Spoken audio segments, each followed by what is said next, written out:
মছজিদতে আল্লাহজি মন্দিৰতে কৰে ৰাম ৰাম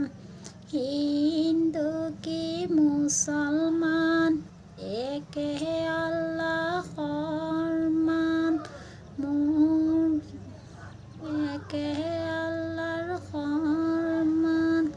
মোৰ মনতে কেতি